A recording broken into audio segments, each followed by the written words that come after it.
Bonjour à tous, bienvenue à notre église Elim. Je suis très heureux parmi nous ce matin. On a vu que le temps se chauffait. Voilà. Soyez bénis et vraiment nous remettons tous ces attentes dans la main du Seigneur. Avant de commencer par la louange, nous allons prier. Nous allons prier que le Seigneur touche nos cœurs et que le Seigneur soit dans cette salle, qu'on voit sa présence, son amour envers chacun d'entre nous. Et qu'on prie aussi pour nos frères, nos sœurs qui sont malades, peut-être qui sont en besoin, ou aussi peut-être qui sont en vacances. Vraiment que le Seigneur les garde et les protège là où ils sont. Nous allons prier. Nous allons fermer les yeux et couvrir la tête. Merci Seigneur pour ton amour, Seigneur. Cet amour infini que tu nous donnes, Seigneur, pas parce que nous méritons, mais parce que tu nous aimes, Seigneur. Tu t'es sacrifié pour chacun d'entre nous, Seigneur, et tu as donné ta vie, Seigneur. Merci encore, Seigneur, de bénir chacun d'entre nous, Seigneur. Vraiment, Seigneur, qu'on puisse se lever pour toi, Seigneur. Même si, dans ce temps estival, Seigneur, que tu ramènes ceux qui sont sur la route, Seigneur, à bon port, Seigneur, afin qu'ils puissent écouter ta parole, Seigneur. Vraiment, Seigneur, remplis-nous de ton esprit ce matin. Remplis-nous de ta présence, Seigneur. Qu'on ait les yeux fixés sur toi encore ce matin, Seigneur. Seigneur, vraiment, reçois toute la louange, toute la gloire et toute l'honneur qui est dû à toi seul. Nous te prions, nous te remercions. Au nom du Seigneur Jésus-Christ. Amen. Soyez bénis. Notre pasteur va nous mener dans la louange. Je vous invite à tous lever ce matin. Nous allons encore bénir et lever le nom de notre Dieu. L'agneau de Dieu, tu es digne de louange. Ce matin, nous voulons encore tourner vers toi. Je t'exalterai, mon Dieu, mon roi, et je te bénirai. Ton nom a toujours et à perpétuité. Chaque jour, tous les jours, je te bénirai et je te louerai ton nom à toujours et à perpétuité. Oui, Seigneur, c'est ce qu'on va faire ce matin, de faire frissonner ton nom dans ce lieu. Alléluia. Alléluia.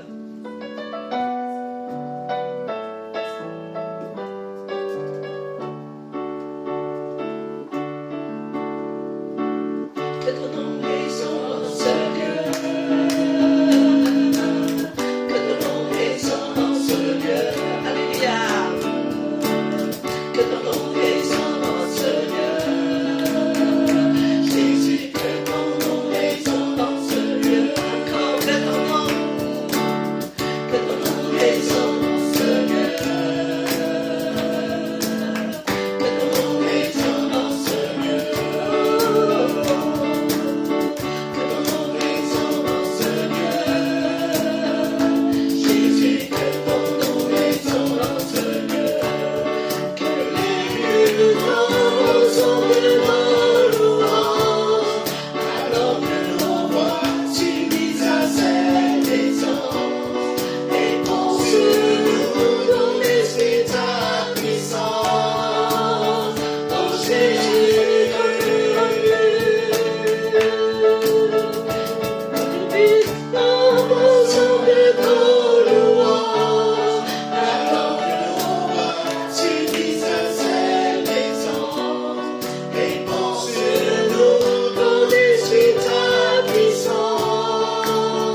de ton amour pour l'espérance. Combien tu nous aimes profondément. Seigneur, sois nos consolations. Seigneur, nous venons devant toi. Seigneur, nous avons besoin de ta présence, ta consolation. Seigneur, encore ce matin, viens-nous parler, de nous donner cette espérance, Jésus. Peuple de Dieu, levons nos voix de parler à Jésus, notre Sauveur, qui nous aime, qui nous console et qui nous conduit avec son Esprit Saint.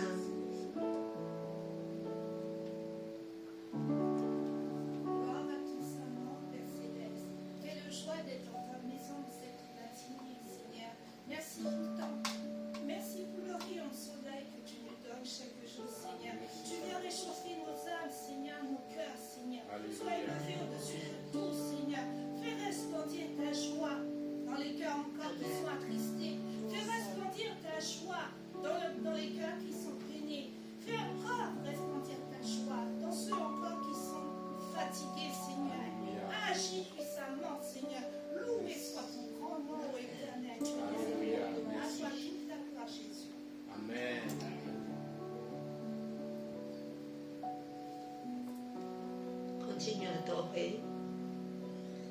adorer et de tourner vers Jésus qui nous remplit de son Esprit Saint ce matin de Pentecôte.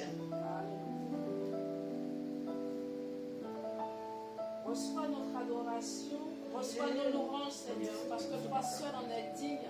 Tu es digne d'être loué, digne d'être acclamé, Seigneur Dieu, parce que tu es vivant et tu es vrai, Seigneur. Sois glorifié, béni pour toutes tes bénédictions spirituelles. Merci, Seigneur, pour toutes les bénédictions célestes que tu nous accordes, Seigneur Dieu. Oh Jésus, tu es le roi, le vivant et le vrai, Seigneur. Nul n'est comme toi. Alléluia. Béni sois-tu, Sauveur de mon âme. Amen.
travers de nous, tu puisses agir avec puissance pour confirmer les paroles que nous allons annoncer. Viens l'Esprit Saint de nous remplir encore. Mais ce matin de Pentecôte, nous avons vraiment besoin de ta puissance afin qu'on puisse être des témoins pour toi. Oui, Seigneur, remplis ton Église, une souffle nouvelle. Oui, Seigneur, nous proclamons la gloire. Oui, Seigneur, tu es là, agis avec puissance. Alléluia.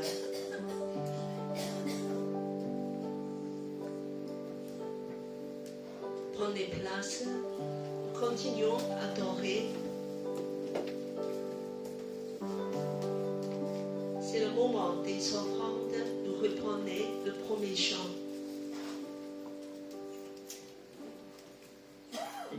Juste le refrain, nous allons. Ce matin, c'est le matin de Pentecôte. Nous voulons vraiment proclamer la joie du Saint-Esprit, la puissance du Saint-Esprit dans l'Église qui nous remplit, qui nous renouvelle, qui nous conduit, qui fait résonner la gloire dans toute la terre. Que les murs tombent sur de nos louanges, Alors que nos voix s'unissent à celles des anges, répand sur nous ton esprit puissance, oh Jésus. Que les murs tremblent au son de nos louanges, alors que nos voix s'unissent à celles des anges. Répand sur nous ton esprit puissance, oh Jésus.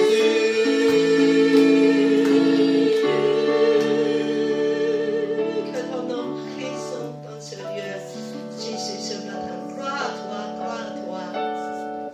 Que ton nom soit élevé pour l'Église. J'invite le frère Dieudonné à prier pour les enfants. Seigneur, te disons merci une fois de plus ce matin, à ce jour de la Pentecôte. Nous ne sommes pas venus vides dans ta maison, nous sommes venus les mains pleines, parce que c'est toi qui nous donnes ce que nous amenons dans ta maison. Et nous avons donné avec joie et béni nos offrandes, qu'elles apportent les bénédictions dans nos maisons, dans tous les coins et recoins de nos maisons.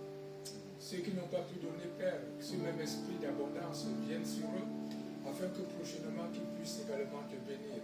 C'est au nom puissant de notre Seigneur Jésus-Christ que j'ai ainsi prié, et nous pouvons dire tous Amen. Amen. Amen.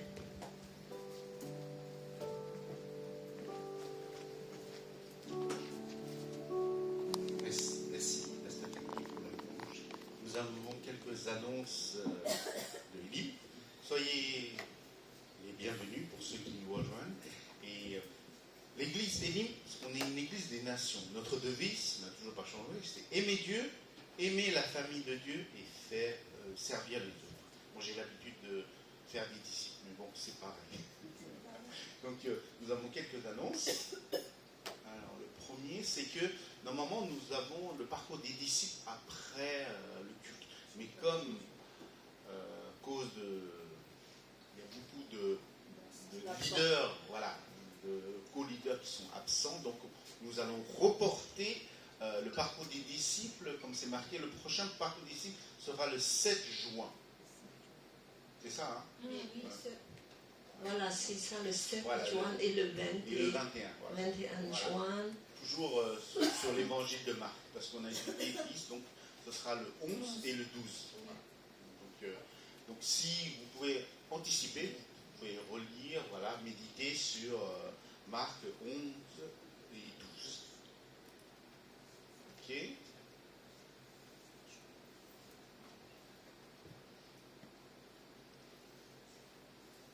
Voilà.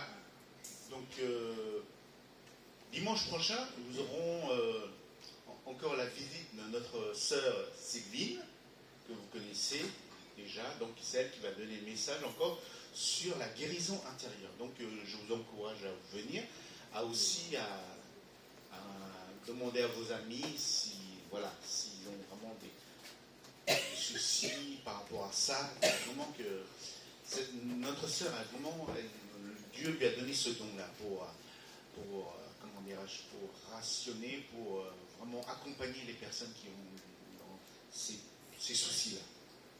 Spécialisée dans l'accompagnement spirituel et de la relation d'aide. Disons que c'est déjà la 3e séance.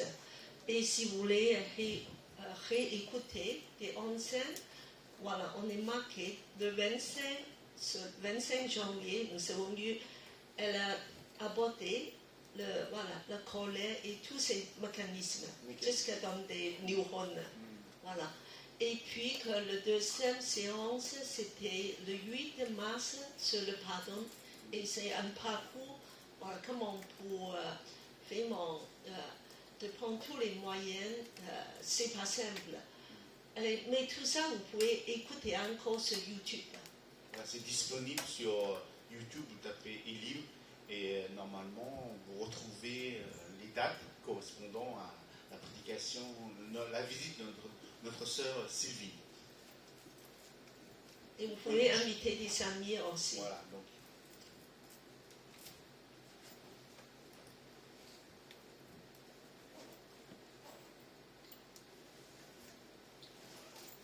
Ah, ça a changé. Maintenant, ça s'appelle Fun Retraite. Parce donc, que c'est fun. C'est fun. Voilà. Donc, c'est pour notre retraite. Donc, comme on vous a annoncé il y a plusieurs dimanches déjà. Donc, ce sera du 26 au 28. 26, c'est un vendredi. Vendredi, samedi, dimanche. Donc, nous serons chez la sœur Sylvine, voilà, exactement, pas pour, voilà, dans son domaine. Dans son domaine. Donc, Pasteur Cathy a déjà visité, donc il y a pas mal de choses à faire. Et vraiment, c'est une retraite spirituelle où on peut se retrouver entre frères et sœurs. C'est vrai qu'on se voit dimanche, mais on ne se connaît pas. Vraiment, c'est un moment fraternel, vraiment comme Jésus dit, aimez-vous les uns les autres, soutenez-vous les uns les autres. Vraiment, voilà cette communion fraternelle qui nous unisse, parce que nous avons le même Dieu. Alléluia. Et si vous n'êtes pas encore inscrit, vous pouvez demander à Pasteur Cathy, soit à Nathalie, ou à la sœur Gladys qui est là pour plus ample information, ou sinon pour vous inscrire. Voilà. Je vous incite vraiment, c'est un moment de partage, de chant, vraiment on va être dans un cadre magnifique, donc je pense qu'il y aura du soleil comme aujourd'hui, voilà. Donc voilà. Donc en plus on aura des visites sur place, vous avez une animalerie, et une pisciculture. Voilà, à côté. Et pour vous situer un peu, c'est près de Mantes-la-Jolie. C'est à 20 minutes ou 30 minutes. C'est 20 minutes. 20 minutes. Bon, notre frère Dieudonné, il sait parce qu'il habite en quoi. Donc, voilà. Donc je vous encourage à vous inscrire, voilà. Et voilà, donc parce qu'il faut que vous vous inscriviez un peu plus tôt pour qu'on puisse préparer, organiser dans de meilleures conditions. Amen. Oui, amen. Parce que si vous avez décidé aussi des jeux, voilà, des choses à faire, des jeux de société, du sport, voilà. On peut faire du foot, voilà. Vous pouvez toujours nous donner des idées. Et en plus, ça c'est un moment vraiment, je veux dire spirituel, mais aussi fun. Voilà. Avec beaucoup de joie, on peut faire beaucoup de choses intéressantes ensemble. Voilà, et on peut vous préciser déjà que, bien sûr, il y a notre pasteur Cathy qui va donner le message, il y a aussi la sœur Sylvine, mais aussi on aura le pasteur Hervé. Hervé. Voilà. Vous vous souvenez, le pasteur Hervé, c'est lui qui est venu pour le mariage. Voilà, le mariage, les relations amoureuses, tout ce qui concerne, voilà. Donc voilà, on avait même fait deux dimanches des thèmes, c'est-à-dire le matin et l'après-midi. Voilà. Donc, Et en plus, on a des jeunes qui viennent de l'église Messager d'Amour qui va nous rejoindre. Donc, il y a d'autres. Donc j'invite les jeunes à y participer. Oui. Donc, voilà. Les enfants aussi, vous pouvez faire du camping Ah sur oui. tente. Oui. Il y a même du radeau. Oui, Voilà. Donc, la barque, pardon. la barque. Oui. Voilà, une petite rivière Oui, là-bas. oui. Une petite rectification, la barque. Voilà. Les enfants, on nous attend.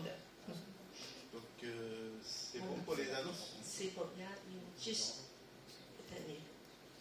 Ah. Voilà, donc c'est un événement d'une fois par an. Ah oui, c'est la marche pour Jésus. Donc cette année encore, nous allons, avec toutes les églises de Paris, nous allons marcher pour Jésus comme tous les ans. Je sais que les jeunes y participent tous les ans, que ce soit voilà, les jeunes et les moins jeunes, je ne dirais pas. Voilà, donc je veux oublier personne. Voilà, donc si vous avez le temps, c'est un samedi, hein, Cathy. C'est un samedi. C'est un samedi. C'est le Une, 6, c'est ça? Voilà, c'est marqué. c'est marqué Marche pour Jésus le 6 juin. Donc voilà, c'est organisé par la Fédération de Marche pour Jésus de France. On m'a annoncé le lieu de rassemblement. D'habitude, c'est à Trocadéro. Trocadéro. Mais voilà. Il y a une année, vous êtes passé à la République, je crois, non? Il y a une année, c'est ailleurs. C'est ailleurs, oui. Donc, voilà, donc c'est un samedi et surtout les jeunes, nous encouragent à y aller, vraiment marcher pour Jésus. Oui. Et que Jésus soit brille dans cette ville où nous vivons qui est Paris. Amen. Oui, pour l'évangélisation. Voilà, c'est important. Donc je laisse le micro à Pasteur Cathy pour annoncer le prédicateur du jour. Oui. Et premièrement, je voulais dire bienvenue, voilà, des nouvelles personnes. Il y a Esther qui est parmi nous. Esther, tu es déjà venue, c'est pas la première fois, mais on est content de te revoir encore. Voilà. Bienvenue. Oui, voilà. Donc, sois le bienvenu. Et ce matin, nous sommes très heureux d'accueillir voilà, Juif pour Jésus et Joanne qui est missionnaire là, qui va nous partager le message de Pentecôte, mais sur le point de vue juif. On connaît tous comment ça s'est passé le Pentecôte, mais nous voulons approfondir encore cet point de vue et vraiment que Dieu nous conduit vraiment de connaître la vérité et de pratiquer et la venue de Saint-Esprit dans l'Église. Et voilà, sois le bienvenu, Joanne, nous sommes très contents que tu sois là. Et voilà. Peut-être que tu peux dire quelques mots, voilà, de toi-même et ce Juif pour Jésus aussi. Merci Cathy. Bonjour tout le monde. Bonjour. Alors on est gâtés ici parce qu'on a de l'air conditionné. Ça veut dire qu'on va passer un bon été. Voilà. Je me disais, est-ce que je vais mettre une veste? Oui, je suis obligé de mettre une veste, mais je vais avoir chaud. Eh bien, il y a de l'air conditionné, alors je suis content. Voilà, donc je me présente très rapidement. Donc je m'appelle Johan Lusange. Je suis missionnaire à temps plein avec une association qui s'appelle Juifs pour Jésus. On va en parler un petit peu après, mais qui s'occupe de partager le message de Jésus avec les personnes juives en France et dans plein d'autres pays. Et avant de commencer, je voulais vous donner une petite version rapide de mon témoignage et comment moi-même je suis venu à la foi en Jésus, en Yeshua. Vous savez que Jésus, c'est le nom français mais que en fait son nom c'est Yeshua en hébreu et en araméen aussi, une forme contractée de Yehoshua, qui veut dire l'éternel, le tétragramme, l'éternel et salut. Et donc voilà, donc j'ai grandi, mon papa est juif, ma maman est catholique, ni l'un ni l'autre ne sont vraiment croyants, jusqu'à ce jour malheureusement. Et j'ai grandi donc à Paris, j'ai grandi dans le 16e arrondissement, donc je suis dans un endroit où il y avait beaucoup de juifs, où il y a toujours, aujourd'hui c'est plutôt 17e, mais c'est beaucoup à l'époque. Et donc voilà, j'ai grandi, ma mère est plutôt athée, donc elle ne m'a rien transmis de catholique ou de chrétien. Je crois que jusqu'à l'âge de 20 ans, je n'étais jamais rentré dans une église, ou sinon c'était comme touriste, si on faisait du tourisme, mais sinon je n'étais jamais rentré. et je connaissais rien du tout au message. Par contre, mon père est plutôt traditionnel, et j'ai une grande famille juive avec de nombreux cousins, cousines, des oncles, des tantes, etc. Et donc on faisait toutes les fêtes juives. Donc j'ai plutôt grandi dans tout ce milieu avec tous mes amis qui étaient juifs, mes meilleurs amis qui étaient juifs et tout. Et donc on faisait les fêtes de Pessah, Purim, Rosh Hashanah, Kippour, etc. Pas Shavuot, vous allez voir qu'aujourd'hui, Pentecôte, Shavuot en hébreu, c'est pas une fête qui est très très fêtée chez les juifs, à moins qu'ils soient vraiment religieux. Mais la plupart des juifs traditionnels et qui font simplement ça de manière culturelle ne fêtent pas trop Pentecôte ou Shavuot. Et donc voilà, donc j'ai grandi sans vraiment connaître non plus le message vraiment du judaïsme, parce que quand on fait ces fêtes, c'est des prières qui sont faites en hébreu. Les gens à table ne comprennent pas le sens des mots hébreux, parce qu'ils ne parlent pas hébreu en général, moi compris, et donc j'ai grandi sans comprendre ce qui se disait, et donc sans vraiment recevoir de vrais messages. Et quand j'étais adolescent, je me suis passionné pour l'astronomie.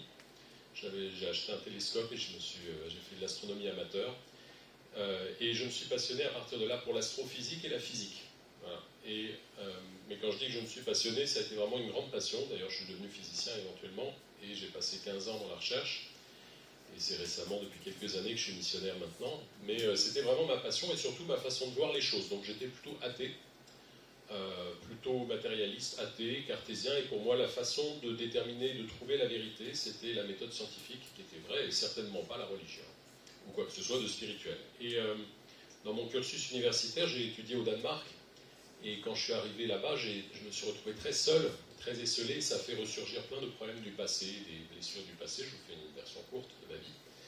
Et je me suis dit, je vais apprendre la psychologie pour essayer de me guérir. Et donc je suis allé sur Internet, j'ai trouvé des sites qui expliquaient la psychologie. Bon, j'ai commencé à lire là-dessus, puis j'ai appris des choses sur l'hypnose et l'auto-hypnose. J'ai essayé, ça a marché. Et à partir de là, j'ai lu sur les rêves lucides. J'ai essayé, ça a marché. C'est quand on se réveille dans un rêve. Et à partir de là, sur le voyage astral, j'ai essayé, ça a marché. Et à partir de là, surtout le New Age, le yoga, le bouddhisme, l'occultisme et tout le monde spirituel. Et pour moi, c'était une énorme trouvaille, une énorme découverte. Parce que moi qui étais cartésien et athée et matérialiste, je me suis rendu compte qu'il y avait vraiment un monde spirituel, qu'il y avait des esprits, que tout ça c'était vrai. Et que si on était honnête et scientifique, honnêtement, il fallait reconnaître que c'était vrai. Et donc je me suis mis, le Seigneur n'a pas permis que ça dure trop longtemps, ça a duré à peu près 2 ans, mais j'étais à fond là-dedans, à essayer de découvrir jusqu'où ça menait et qu'est-ce que ça voulait dire tout ça. Et donc un jour je me retrouve chez moi, tout seul dans ma chambre d'étudiant, et je trouve sur Internet un portrait de Jésus. Bon, ok, très bien, donc je le regarde, et puis d'un seul coup il commence à devenir comme vivant, comme si les yeux allaient me regarder. Alors je sens qu'il y a un truc qui se passe, je sens une présence très forte dans la pièce, et là d'un seul coup j'entends une voix, comme une pensée très forte, très nette, qui dit « Est-ce que tu veux de moi dans ta vie ?» C'est une invitation, « Est-ce que tu veux de moi dans ta vie ?» Alors moi je ne connaissais pas du tout Jésus, et puis là il parle une deuxième fois, il dit « Si tu dis oui, toute ta vie va être différente. » Alors je me dis, il faut que je réfléchisse avant de dire oui, je ne sais pas du tout qui est ce Jésus, je ne connais rien de lui. Et donc mon raisonnement pendant 24 heures, je me suis donné 24 heures pour donner ma réponse, et mon raisonnement c'était, Jésus a la plus grande religion sur Terre, donc c'est lui qui reçoit le plus d'adoration sur Terre, donc ça doit être l'esprit le plus puissant sur Terre. Des scientifiques, hein. Le raisonnement n'était pas tout à fait bon, mais la conclusion était bonne, c'est l'esprit le plus puissant sur Terre, donc déjà c'est bien. Et donc je me suis dit, je vais dire oui, c'est bien, ça va être bon pour ma spiritualité, tout ça. Donc le lendemain, je ne savais même pas comment dire oui, je ne savais même pas prier. Et donc j'ai écrit sous l'écran de l'ordinateur, j'ai écrit oui avec plaisir. C'est la façon pour moi d'officialiser la chose. Voilà, et puis quelques jours, je me dis, c'est qui ce Jésus qui est en train de me parler? On va lire la Bible. Et là, je lis la Bible, et là, c'est la révélation absolue. Je découvre Jésus, je suis croyant complètement. Je trouve en moi une passion incroyable pour Jésus, un amour incroyable pour Jésus, et ça y est, j'ai cherché, j'ai trouvé tout ce que j'ai cherché toute ma vie. C'est lui, c'est ce Jésus, et je crois ce que je lis, je comprends ce que je lis, et voilà. Donc je commence à dévorer la Bible, à lire la Bible. Je reviens chez mes parents pendant un week-end, et je retrouve une petite Bible Gédéon, que des Gédéons m'avaient donnée quand j'avais 13 ans, à la sortie du collège, que j'avais jamais osé jeter, mais que j'avais cachée pour que mon père ne la trouve pas. Et je commence donc à lire la Bible et tout, et puis au bout de plusieurs mois, je me dis, il faut que je me fasse baptiser, parce que je suis croyant. Je suis devenu tout seul croyant dans ma chambre d'étudiant. Et donc je cherche une église dans ma ville, Et puis je savais que pour être baptisé par immersion, il fallait aller chez les évangéliques et tout. Et donc j'écris, c'est un pasteur brésilien qui me répond par email. Je lui dis voilà, je dois me faire baptiser, est-ce que je peux venir dimanche me faire baptiser? Viens, on va faire connaissance, viens à un culte déjà. Alors j'arrive au culte le dimanche, j'arrive un peu en retard ce jour-là, et j'arrive pendant la louange, et là tout le monde, il y a 300 personnes, tout le monde a les mains levées au ciel, il y a la présence de Dieu, ils sont tous croyants, c'est des gens du monde entier, c'est un culte anglophone. Il y avait des Africains, il y avait des Asiatiques, il y avait des Américains, il y avait des Israéliens, il y avait des Russes, etc. Et tout le monde jeune, enfin de mon âge à peu près. Et donc je regarde comme ça, je dis waouh, en fait il y a plein de gens qui connaissent Jésus beaucoup mieux que moi. Moi je croyais que j'étais le seul prophète sur terre ou quelque chose comme ça. Et donc je vais voir le pasteur après, il me présente aux gens et là je deviens complètement, je me fais plein d'amis, une vingtaine d'amis jusqu'à aujourd'hui que j'ai gardé. Et voilà, et c'est comme ça que j'ai commencé à découvrir donc le Seigneur et que finalement je me suis fait baptiser. J'ai ensuite compris que j'étais vraiment pécheur, c'est là que la révélation est venue, que j'avais besoin vraiment d'un sauveur. Mais j'étais vraiment en feu. Le lundi, j'étais au groupe d'études bibliques, le mardi, j'étais à la prière, le mercredi à l'évangélisation, le jeudi, je suis même allé une fois au groupe de femmes, vous voyez, à quel point j'avais soif. Ils m'ont bien reçu, hein, c'était bien. Voilà, tout ça pour vous dire, alléluia, comment le Seigneur m'a sauvé et comment... Alors aujourd'hui, on va parler donc de la Pentecôte. Voilà, donc... vous savez que la Pentecôte, il y a le mot pentagone, 5 dedans. On va voir pourquoi, c'est relié à une cinquantaine de jours, 49 jours pour être précis. Shavuot, on dit en hébreu, Shavuot ça veut dire littéralement des semaines, d'accord? Donc en fait, en l'occurrence, 7 semaines, c'est pas 7, 49, donc d'où le 50. Quand on dit le mot Pentecôte, aujourd'hui on pense souvent à une dénomination, pentecôtiste, on pense à un jour férié. Mais est-ce qu'on sait vraiment ce que c'est au niveau biblique et qu'est-ce que ça veut dire? Premièrement, vous savez qu'avant de parler de la Pentecôte qu'on a dans notre Britannica, c'est-à-dire le Nouveau Testament, acte 2, il est question que les apôtres et les disciples ont reçu le Saint-Esprit, vous savez, à la Pentecôte. Mais la Pentecôte, à la base, donc, c'était une fête de l'Ancienne Alliance, de la loi de Moïse, qui était surtout reliée au cycle agricole. Vous savez que l'humanité, pas seulement les Juifs, hein, mais l'humanité a toujours, depuis des milliers d'années, vécu au cycle des saisons et des moissons. Et il était question pour Shavuot de venir faire une fête par rapport à ce cycle agricole. Et Dieu va dire, donc dans l'Ancien Testament, dans le Tanakh, il va montrer que c'est relié aussi à la fin des temps, cette fête de Shavuot. C'était un jour donc qui était important. Le Shavuot faisait partie des 3 grandes fêtes qu'on appelait des fêtes de pèlerinage, c'est-à-dire des grandes fêtes chaque année où tout le peuple d'Israël montait à Jérusalem au temple pour adorer. Vous imaginez un peu la logistique. Toute la nation montait jusqu'à Jérusalem. C'est un vrai truc. Donc ces 3 grandes fêtes, c'était, j'ai mis des codes couleurs, ce qu'on appelle la Pâque. Donc il y a 3 fêtes spécifiques dans la Pâque, on va y revenir. La Pentecôte, donc Shavuot, et le 7e mois, la fin de l'année, enfin la rentrée, dans notre calendrier scolaire, Sukkot, c'est-à-dire la fête des huttes ou la fête des tabernacles, ou la fête des cabanes, si on veut le dire comme ça. Et donc la Pentecôte est la 4e des 7 fêtes. D'accord? Donc je vous fais un petit résumé de toutes les fêtes de l'Éternel dans l'Ancienne Alliance. Il y avait donc ces 3 grandes fêtes où on venait à Jérusalem, la Pâque, la Pentecôte, Tabernacle, et chacune d'entre elles comportait des petites fêtes plus précises, on va y revenir après, mais donc au milieu, on avait Pentecôte. Pentecôte est la 4e de ces 7 fêtes, d'accord, qui sont précisées dans la Bible. Elle tombe le 3e mois, c'est-à-dire vers le mois de mai, le mois de juin. Elle est tombée la semaine dernière, d'accord, au mois de Sivan. Le mois de Sivan, c'est le 3e mois, en hébreu, enfin dans la Bible en tout cas.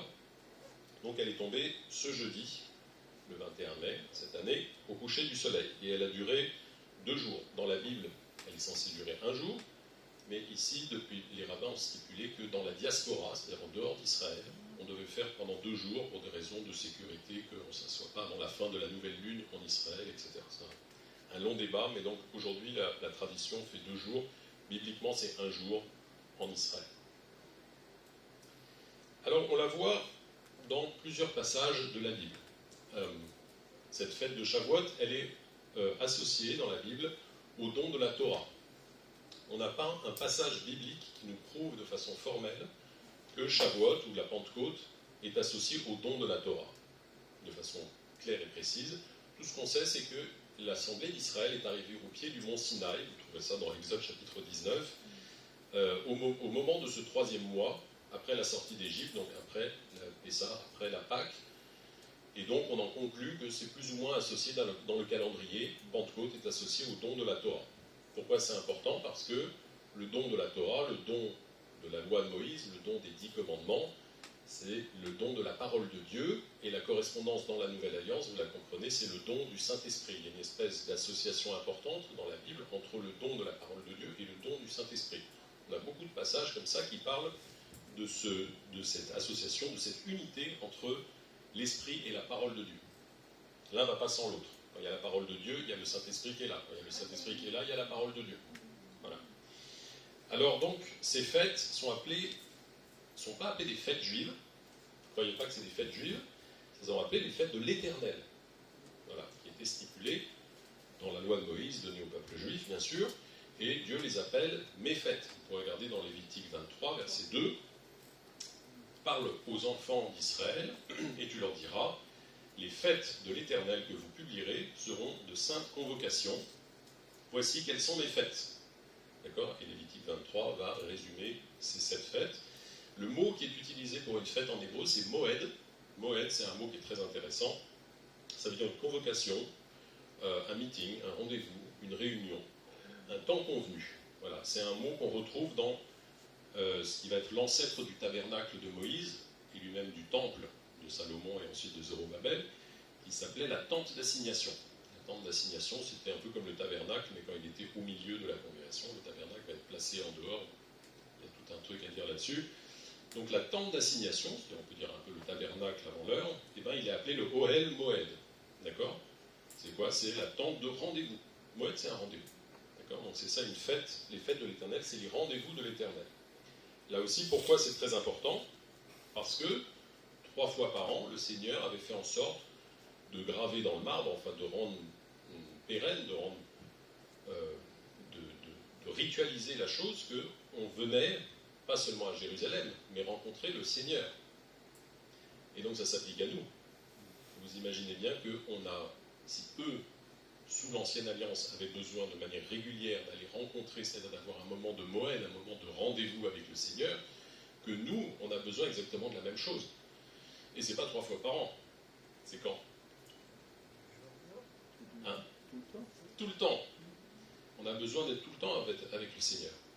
Ça nous parle d'un grand sujet de la Bible, qui est même peut-être le plus grand sujet de la Bible, qui est celui de l'intimité que Dieu veut avoir avec nous. Super important. Dieu veut avoir un moed avec nous. Il veut avoir un temps d'assignation, un temps où on n'est pas sur notre téléphone à lui parler en regardant, vous voyez ce que je veux dire, à répondre à nos emails en même temps. C'est-à-dire un temps où il a toute notre attention à 100%, et où on est à lui et il est à nous. C'est très important. Alors, vous allez vous dire, oui, bon, Dieu est trop grand pour me rencontrer, il a d'autres choses à faire, vous savez, toutes ces choses, mais en fait, c'est le centre même de toute la Bible. Ça remonte au Jardin d'Éden, quand on le pressent dans le Jardin d'Éden, quand Dieu dit à Adam et à Ève qui ont péché, qui se cachent derrière les arbres du jardin, Adam, où es-tu? Dieu est déjà en train de le chercher. Cette voix, Adam, où es-tu? Évidemment que Dieu sait où il est. Dieu est omniscient. Il sait qu'il est en train de se cacher derrière les arbres du jardin. Mais qu'est-ce qu'il recherche? Il recherche la réponse d'Adam. Il voudrait qu'Adam vienne et confesse son péché, qu'il sorte de sa cachette et qu'il vienne à lui. Et ça, c'est vraiment, on peut dire pratiquement toute la Bible résumée. Dieu s'attend à ce qu'on ait un rendez-vous, un moed avec lui et qu'on sorte de notre cachette, qui est celle du péché.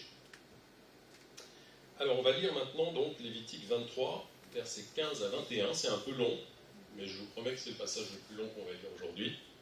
Et c'est un passage qui résume un petit peu tout ce qui est dit sur Shavuot, donc la Pentecôte, dans l'Ancienne Alliance.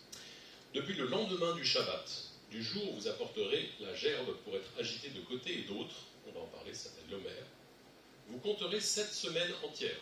C'est ça les 7 semaines, 7 fois 7, une semaine de 7 jours, 7 fois 7, 49, donc 50, Pentecôte, Pente, 5. Vous compterez 50 jours jusqu'au lendemain du 7e Shabbat, et vous ferez à l'Éternel une offrande nouvelle. Vous apporterez de vos demeures 2 pains pour qu'ils soient agités de côté et d'autre. Ils seront faits avec 2 dixièmes de fleur de farine et cuits avec du levain. Ce sont les prémices à l'Éternel. On va y revenir, ça c'est un point qui est très important, qui est relié à la fête des prémices. Outre ces pains, vous offrirez en holocauste à l'Éternel, holocauste donc c'est un sacrifice par le feu, une offrande par le feu, 7 agneaux d'1 an sans défaut, un jeune taureau et 2 béliers. Vous y joindrez l'offrande et la libation ordinaire comme offrande consumée par le feu, d'une agréable odeur à l'Éternel. Vous offrirez un bouc en sacrifice d'expiation et 2 agneaux d'1 an en sacrifice d'action de grâce. Le sacrificateur agitera ses victimes de côté et d'autre devant l'Éternel, avec le pain des prémices et avec les 2 agneaux. Elles seront consacrées à l'Éternel et appartiendront au sacrificateur. Ce jour même, vous publierez la fête et vous aurez une sainte convocation, Moed. Vous ne ferez aucune œuvre servile. C'est une loi perpétuelle pour vos descendants dans tous les lieux où vous habiterez. Alors moi, ce qui me choque le plus quand je lis tout ça, c'est la quantité des sacrifices qu'il fallait offrir au Seigneur. Il y a beaucoup de trucs. Là, si on mettait, je ne sais pas, le kilo de viande, combien c'est, ça dépend des quartiers à Paris. Enfin, là, vous faites le compte, et c'est l'une des 3 fêtes. Il y a un vrai sacrifice financier, c'est une vraie offrande. On résume, 7 agneaux d'1 an. Un agneau d'1 an, c'est un petit mouton, hein. C'est pas tout petit, hein. Voilà. 7 agneaux d'1 an, un jeune taureau, 2 béliers, et c'est pas fini. Vous y ajouterez l'offrande, la libation ordinaire, etc. Vous offrez aussi un bouc en sacrifice d'expiation, 2 agneaux d'1 an. Ok.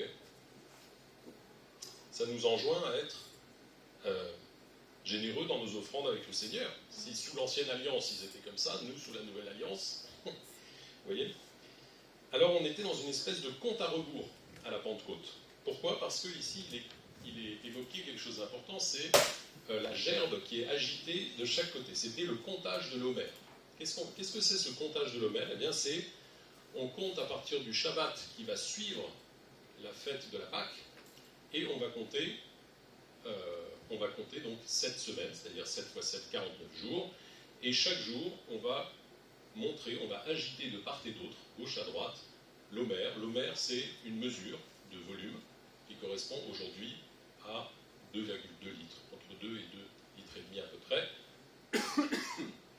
Et donc, les Israélites, à l'époque, apportaient, pendant la fête des prémices, on en a parlé tout à l'heure, c'est-à-dire c'est la fête qui suivait juste la Pâque, le 16 de Nissan, du premier mois, eh bien, une gerbe d'orge, puisque c'était la moisson de l'orge. Pessah, la Pâque, c'est associé à la moisson de l'orge, alors que Shavuot, la Pentecôte, c'est associé à la moisson du blé. Eh bien, on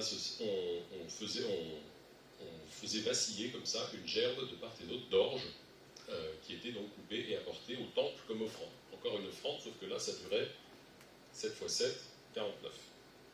Et ensuite, au 50e jour, eh bien, on faisait l'Éternel, l'offrande nouvelle dont on a parlé ici dans Lévitique 23. Et c'était ça, la fameuse Pentecôte, le lendemain de ces 49 jours.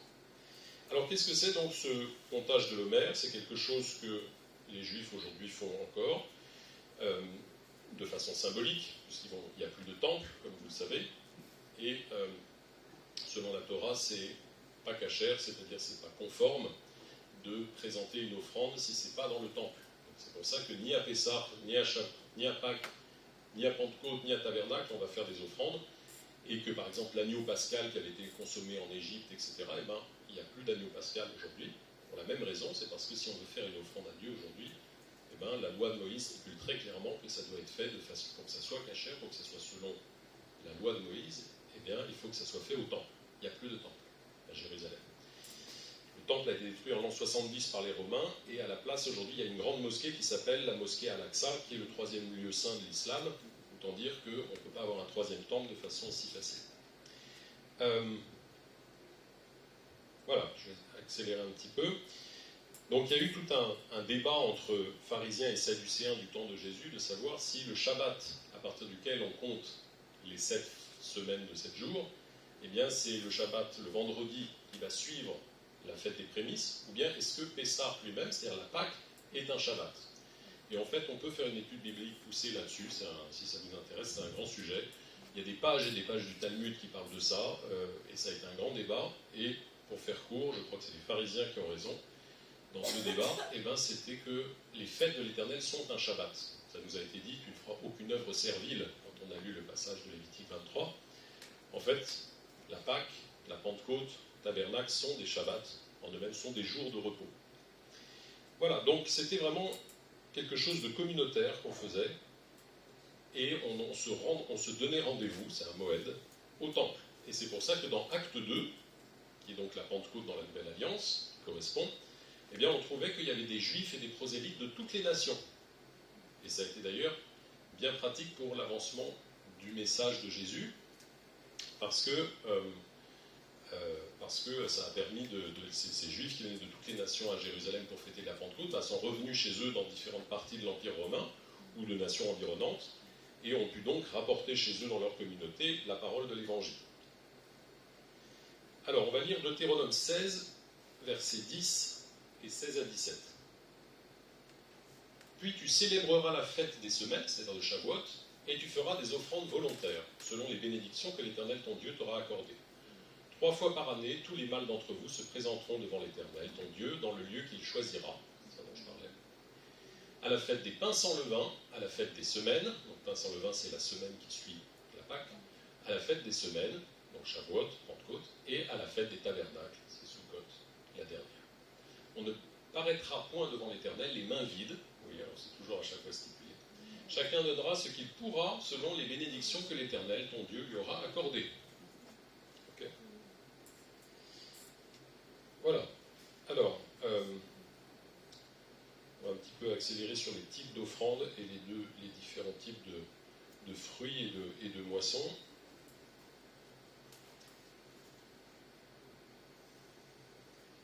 Pourquoi tous ces sacrifices étaient importants? Il y a des gens qui ont dit, vous savez, moi ça me dérange de lire l'Ancien Testament parce qu'il est question de faire des sacrifices d'animaux, je trouve que c'est cruel. Il y a beaucoup de gens qui ont entendu dire ça. Ce qu'il faut savoir, c'est que c'était un immense progrès moral et éthique à l'époque. Il y a 3500 ans, les gens ne faisaient pas seulement des sacrifices d'animaux à des idoles païennes, ils faisaient des sacrifices humains. Et on a retrouvé de manière archéologique, et la Bible en parle beaucoup, c'est un thème récurrent de la Bible, que des gens étaient sacrifiés, et même des enfants. D'ailleurs, très souvent, c'était même plutôt des enfants que des adultes, à toutes sortes de divinités du bassin méditerranéen, à Baal, à Ashéra, etc. Et que donc, le fait que ça soit seulement des animaux, c'était déjà quelque chose c'était déjà un immense progrès. C'était que déjà, on ne massacre pas des vies humaines et des enfants. Et Dieu va être encore et encore, va se plaindre au sujet des Israélites qui vont finir par imiter, abandonner ce culte qu'il a prescrit et imiter le culte des nations environnantes à des divinités païennes. Voilà. Et donc, je vais vous montrer une petite vidéo de transition sur qu'est-ce qu'on fait à Juifs pour Jésus, et je vais vous expliquer ensuite qu'est-ce que c'est. Dans de nombreuses régions du monde, les églises sont partout. Des rappels visibles de la mission que Jésus a confiée à ses disciples. Faire de toutes les nations des disciples.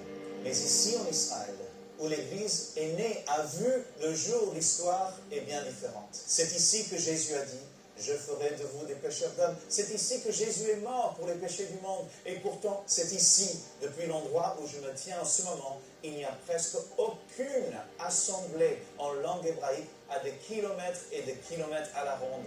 Aujourd'hui, il y a moins de 300 églises fidèles à la Bible dans un pays de plus de 9 millions d'habitants.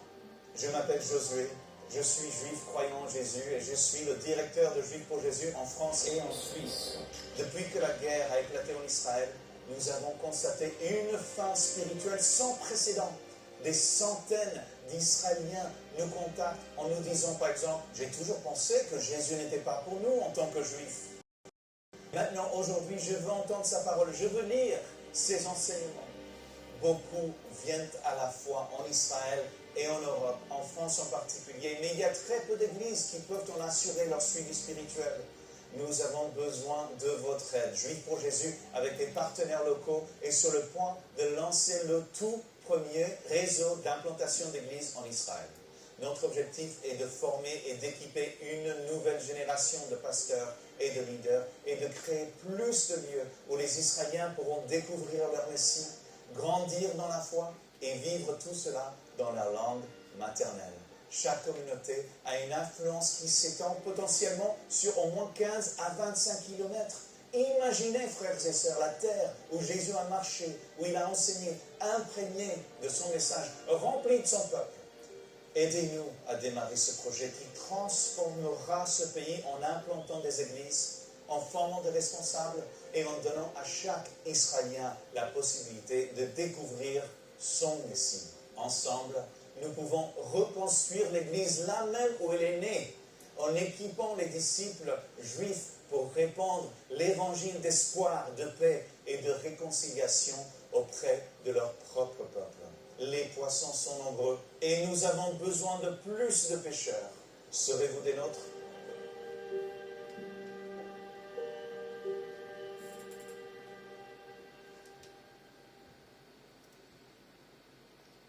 Voilà, donc une petite vidéo de présentation faite par mon collègue Josué. Donc on est à Paris, dans le 12e arrondissement, rue Crozatier. On a un bureau avec une vitrine et on est une équipe d'à peu près 6 missionnaires. Et donc on est à temps plein, on a 3 grands axes de travail. Le premier, c'est on est actif sur les réseaux sociaux et on fait des enseignements approfondis et des vidéos. On va dans la rue, on fait des micro-trottoirs, on parle à des personnes juives. On est sur YouTube aussi, sur TikTok, sur Insta, enfin sur tous les... Si vous cherchez Juifs pour Jésus sur ces réseaux sociaux, vous nous trouverez. On fait beaucoup d'accompagnement 1 à 1 et d'études bibliques avec des personnes juives. Donc là, depuis le début de l'année, on a le privilège d'avoir eu 6 ou 7 personnes juives qui sont venues au Seigneur. Et donc, c'est des personnes qu'il faut suivre. Donc, ça me prend beaucoup de temps pendant la semaine de faire des études 1 à 1, etc. Et donc, on est en train de mutualiser un peu ces études en faisant des groupes d'études bibliques aussi. Donc, on a un groupe d'études bibliques qui s'appelle Bible Falafel, qu'on a lancé. Et on mange des falafels et on étudie la Bible. Vous voyez, c'est un peu israélien, c'est ça l'idée. On organise aussi des colonies de vacances pour les enfants. Donc, on a un camp de vacances pour enfants à Sisteron, dans la région de Sisteron, tous les mois de juillet, pendant 2 semaines. L'année dernière, on était 53, donc avec des enfants, ça va de 7 à 17 ans. Donc il y a la partie enfant dans le camp et la partie adolescent. Ils sont tous d'origine juive. Donc l'année dernière, il y avait la moitié qui venait d'Israël. Donc c'était assez amusant. C'est moi qui faisais tout l'enseignement tous les matins et tout. Le soir, au coin du feu, on partage des témoignages, on grille des marshmallows au coin du feu. Voilà, donc tout ça pour vous dire qu'on est très actifs. On est une petite équipe, mais très très actifs. On a des cartes ici à vous transmettre si vous voulez vous les transmettre mutuellement. Et je vous invite à remplir une petite carte comme ça et mettre votre email. Comme ça, on vous envoie notre lettre de nouvelles et vous pouvez rester en contact avec nous.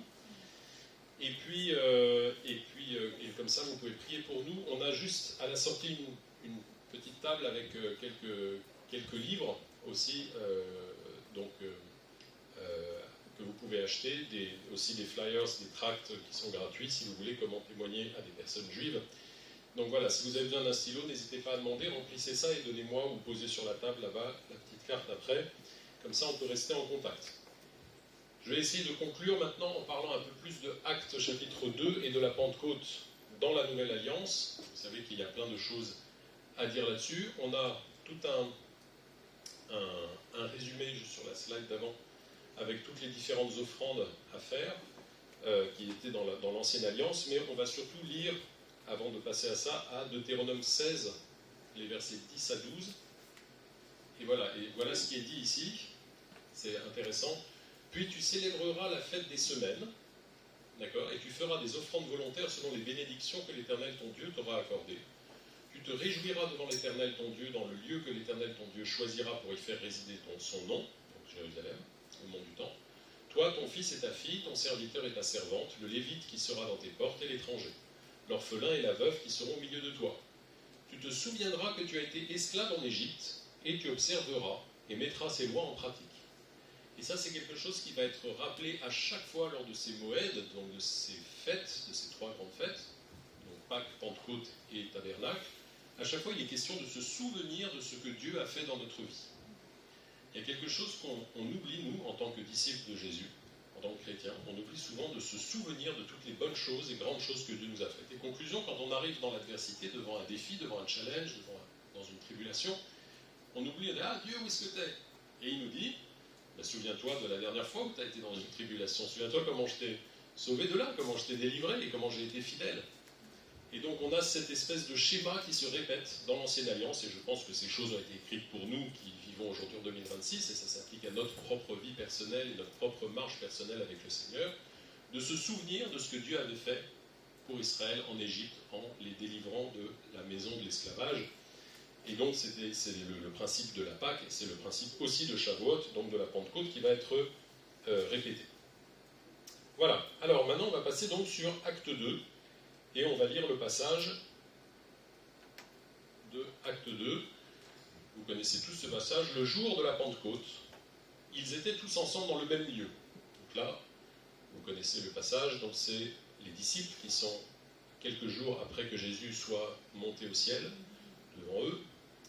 Tout à coup, il vint du ciel un bruit comme celui d'un vent impétueux, et il remplit toute la maison où ils étaient assis. Des langues, semblables à des langues de feu, leur apparurent, séparées les unes des autres, et se posèrent sur chacun d'eux. Et ils furent tous remplis du Saint-Esprit, et se mirent à parler en d'autres langues, selon que l'Esprit leur donnait de s'exprimer.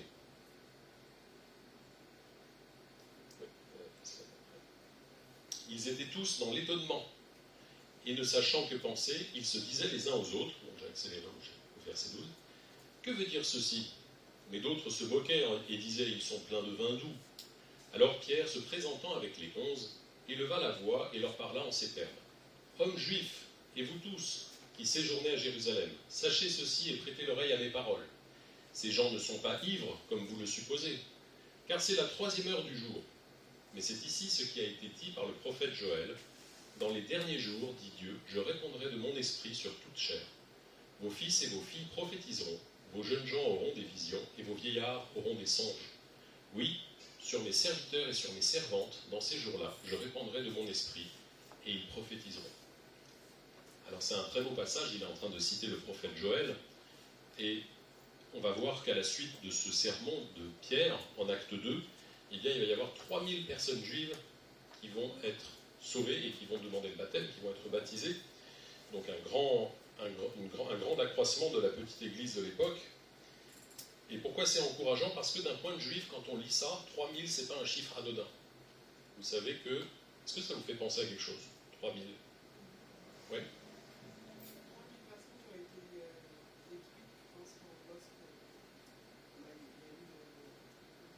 Exactement, bravo. Votre sœur connaît bien la Bible, tout à fait. C'est exactement ça. Et c'est relié donc au don de la Torah. Le don de la Torah, vous savez, a eu lieu, donc ça commence dans Exode 19, et puis Exode 20, il va y avoir donc les 10 commandements, et puis ensuite les prescriptions, comment construire le temple, machin. Et Moïse va rester en haut du mont Horeb, du mont Sinaï, et puis il va recevoir plus, et il va y avoir des chapitres, etc. Et puis il va rester là-haut tellement de temps, au bout de 40 jours et 40 nuits en jeûne, que la congrégation va s'impatienter, va se dire, bon, on ne sait pas ce qu'il est devenu de Moïse, et ils vont se faire un veau d'or. Et alors, à votre avis, est-ce que ça a plu à Dieu, cette idée de veau d'or? Non. Évidemment, pas du tout. Et donc, le jugement qui va venir, c'est que, alors, Moïse va intercéder pour le peuple, et Dieu va faire grâce au peuple, mais il va demander je résume un petit peu, aux Lévites de venir et de s'attaquer au reste du peuple. Et donc il va y avoir une ligne qui va être démarquée entre la tribu de Lévi et les autres tribus. Et c'est ça, ce qui est incroyable, c'est que c'est la tribu de Lévi qui va être choisie pour le sacerdoce. Il y a vraiment beaucoup de choses à extraire de cette idée. Et donc ils vont passer avec l'épée parmi leurs frères, et il va y avoir 3000 hommes d'Israël, donc des 11 autres tribus, qui vont tomber par le glaive ce jour-là. Voilà, un énorme jugement qui est donc l'une des conséquences de ce péché du veau d'or et de l'idolâtrie. Évidemment qu'il y a un clin d'œil entre les 3000 âmes juives sauvées et baptisées ce jour-là de Acte 2, et ce qui s'est passé dans une autre Pentecôte autrefois, 3500, moins 2000, donc 1500 ans avant Acte 2. Et donc ça nous montre le cœur de Dieu pour la rédemption. Je vais essayer de conclure parce que le temps passe vite. Un autre enseignement qu'on a ici, quand on lit ce passage et qui doit nous interpeller, c'est que l'histoire des langues. Donc ils vont parler dans des langues de toutes les nations, des juifs prosélytes, des juifs qui vivent dans d'autres pays, qui sont venus justement à Jérusalem pour fêter la Pentecôte, vont venir et disent « Ah, mais ils sont en train de parler dans nos propres langues à nous ». Est-ce que ça vous rappelle un autre passage de la Bible, ça aussi de la Torah? Histoire de langue. Babel, exactement. Et oui, la tour de Babel. Qu'est-ce qui s'était passé à l'époque de la tour de Babel? Eh bien, les hommes, pour se faire un nom, avaient voulu construire une tour qui monte jusqu'aux cieux. Il y a peut-être une petite idée aussi de prendre de l'altitude pour éviter un deuxième déluge ou quelque chose comme ça, peut-être, je ne sais pas. En tout cas, c'est pour se faire un nom, donc c'est à vertu orgueilleuse à la base, et ils avaient construit donc cette tour de Babel, sans l'appeler Babel au départ, c'est Dieu qui va l'appeler Babel, et puis Dieu ne va pas aimer ce projet, et en jugement, il va envoyer une confusion, Babel ça veut dire confusion, une confusion, et il va y avoir donc des langues différentes, ils vont arrêter de construire la tour, puisqu'ils ne vont pas réussir à se comprendre mutuellement les uns les autres. Et donc là, ce qu'il est en train de dire, c'est pas qu'il y a une confusion, c'est pile le contraire, c'est qu'il y a l'annonce de l'évangile qui va réconcilier l'homme à Dieu, mais surtout qui va défaire l'un des premiers jugements après l'arche, après la sortie de l'arche, qui était celui de Babel. Combien de guerres, combien de tueries, combien de massacres ont eu lieu depuis le début de l'humanité, parce qu'on se sent différent simplement à cause d'une langue ou d'une culture ou d'autre chose. Eh bien, toutes ces choses vont être résolues, non pas à cause des Nations Unies, non pas à cause de la politique ou de la diplomatie humaine, mais à cause de l'Évangile et du message de l'Évangile, c'est ça le message principal, et le don du Saint-Esprit. Voilà, je vais finir. Et donc, dernier point, la prophétie de Joël, qui nous montre que c'est dans les temps de la fin, et pourtant c'est arrivé il y a 2000 ans. Je vous laisse sur cette idée, et si vous voulez poser plus de questions, n'hésitez pas après, on pourra papoter, discuter ensemble, avec grand plaisir. Je vais juste vous rappeler ce que c'est que le message de l'Évangile avant de finir. Qu'est-ce que c'est ce message? C'est que toute la Bible nous dit que nous, les êtres humains, on est séparés de la pleine bonté que Dieu veut nous donner. C'est pour ça qu'on est sur Terre et qu'il y a des guerres, qu'il y a des famines, qu'il y a des souffrances, qu'il y a des divorces, qu'il y a des orphelins, et ainsi de suite, et que c'est pas prêt de s'arrêter. C'est pas parce qu'on emploie mal la politique, c'est pas parce qu'on n'a pas une bonne philosophie, c'est pas parce qu'on a une mauvaise éducation, c'est parce qu'on est séparé de la bonté, de la pleine bonté que Dieu veut nous donner. On est séparé de la grâce de Dieu pleinement, celle qu'il veut nous donner, celle qui nous était donnée quand on était dans le jardin d'Éden. Pourquoi? Parce qu'on veut tous continuer, persévérer dans notre péché. On veut tous, comme le diable, devenir des petits dieux. Et on croit qu'on peut y arriver. Et vous savez, dans la Bible, il y a un seul Dieu. Écoute Israël, l'Éternel ton Dieu, l'Éternel est le seul Seigneur. Il n'y a pas plusieurs dieux, il n'y a pas plusieurs seigneurs, il y a un seul Dieu, il y a un seul Seigneur. Si moi-même, dans ma petite vie, dans ma petite famille, dans mon petit travail, dans ma petite sphère d'autorité, j'essaie de devenir un petit Dieu, eh bien, ça demande que je remplace Dieu et que je lutte avec Dieu. Voilà. Alors, on est tous dans le péché. Dieu nous a donné les 10 commandements pour nous montrer qu'on n'est même pas, la Torah, on n'est même pas capable d'observer les 10 commandements. Qui a jamais convoité? Tu ne convoiteras pas. Qui a jamais convoité? Tu ne porteras pas faux témoignage. Qui n'a jamais menti? Tu n'auras pas d'idole devant ma face. Qui n'a jamais fait une idole? De l'argent, de diplôme universitaire, de ses enfants, de soi-même. On a tous failli dans même les commandements les plus simples. On a tous été séparés de Dieu. Et en plus, Dieu visite le péché déjà dans le cœur de l'homme dès sa jeunesse, dans les pensées de son cœur dès sa jeunesse. Donc vous voyez, c'est pas gagné, parce que Dieu est esprit. Et donc on est tous séparés de ce que Dieu aimerait, et même Dieu déteste le mal et les effets de la chute et la souffrance humaine qui a lieu dans le monde. Il déteste ça. Il a un plan pour nous sauver. Et ce plan, c'est d'avoir fait venir le Messie. Il a promis, dans l'Ancienne Alliance, dans l'Ancien Testament, il a promis une figure messianique qui viendrait et qui restaurerait toute chose. Qu'est-ce qu'elle restaurerait dans un premier temps? C'est la relation de l'homme vis-à-vis de Dieu. Ce Messie, c'est Jésus qui est venu. Ce Jésus, c'est Dieu qui s'est fait homme et qui est venu avec une mission principale qui est de souffrir et de mourir à notre place, à la croix. Il a été crucifié, il a saigné à mort. Pourquoi est-ce qu'il a fait ça? Pas parce qu'il a été surpris par les gens qui ont réussi à l'attraper. C'est lui qui a décidé de lui-même de soumettre sa vie. Il a fait ça parce qu'il nous aime. Et c'est tout le message de la Bible. Dieu est amour, Dieu nous aime, et il veut nous réconcilier à Dieu si maintenant on lui demande dans la prière, si on croit en lui, et qu'on lui demande dans la prière, à Jésus qui est ressuscité, de nous sauver. C'est pas tout le monde qui va être sauvé de cette séparation avec Dieu. c'est seulement ceux qui auront demandé et qui l'auront suivi toute leur vie avec persévérance, pas de façon parfaite, mais de façon sérieuse. Et quel est le fruit de cette séparation avec Dieu? C'est la souffrance et c'est surtout la séparation de notre âme au niveau éternel. Parce que quand on finit notre vie physique, la Bible nous dit qu'on ne va pas se réincarner ou tous aller au paradis, pas du tout. On est tous dans cet état de séparation d'avec Dieu et on est tous dans un état de grande souffrance et de peine parce qu'on est séparés de la bonté de Dieu, de manière éternelle. Et c'est pour ça que Jésus est notre sauveur.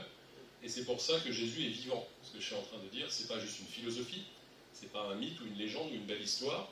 Je suis en train de vous pointer de façon verticale vers une personne qui est Jésus et qui peut vous sauver, qui peut vous restaurer et qui peut vous réconcilier à Dieu et qui vous aime beaucoup plus que vous le savez. Voilà. Et donc, si vous n'avez jamais donné votre vie au Seigneur, ou si vous voudriez lui remettre votre vie et vous réconcilier à nouveau et vous remettre à nouveau entre ses mains, eh bien, pensez qu'aujourd'hui, ce n'est pas un hasard que vous entendiez tout ça. Je vais vous demander tous de baisser la tête et de fermer les yeux. Et dans un état de prière, de considérer ces choses, que Dieu vous a aimé d'un amour infini. Ce n'est pas simplement qu'il a dit qu'il vous aimait, c'est qu'il vous a aimé et vous l'a prouvé par l'effusion de son sang, en mourant pour vous, à la croix, en étant trahi, en étant insulté, en étant craché dessus. Il a fait ça pour vous parce qu'il vous aime. Et donc aujourd'hui, si vous voulez recevoir le Seigneur Jésus dans votre vie, si vous voulez lui donner votre vie et le suivre, le connaître mieux, vous approcher de lui, eh bien, levez la main où que vous soyez. Et ça sera un signe, comme moi quand j'ai écrit sous mon écran, il y a plus de 20 ans, quand j'étais étudiant, eh bien, ça sera un signe que vous acceptez Jésus dans votre vie et que vous voulez le reconnaître et le suivre.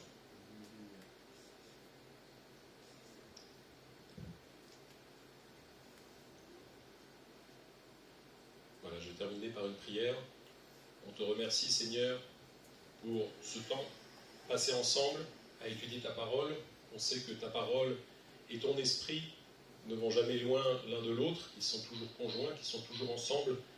Et on te demande, Seigneur, de nous remplir de ton esprit tous, de nous pardonner de tous nos péchés, de nous renouveler par le souffle de ta bouche, Seigneur.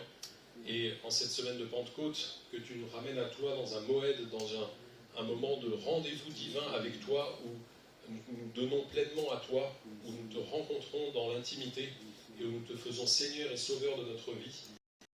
Nous recevons ta parole comme un pain quotidien, parce que ta parole nous dit, la Bible nous dit, que chaque parole qui sort de ta bouche est comme du pain. Eh bien, Seigneur, c'est ça ce qu'on veut faire. On te demande ce pain quotidien, jour après jour, que l'homme ne vit pas de pain seulement, mais de toute parole qui sort de ta bouche. Voilà, on te demande, Seigneur, de nous prendre la main et de nous garder sur ce chemin étroit qui mène à la vérité et qui mène à la vie. Au nom de Jésus, Beshem Yeshua. Amen. Amen.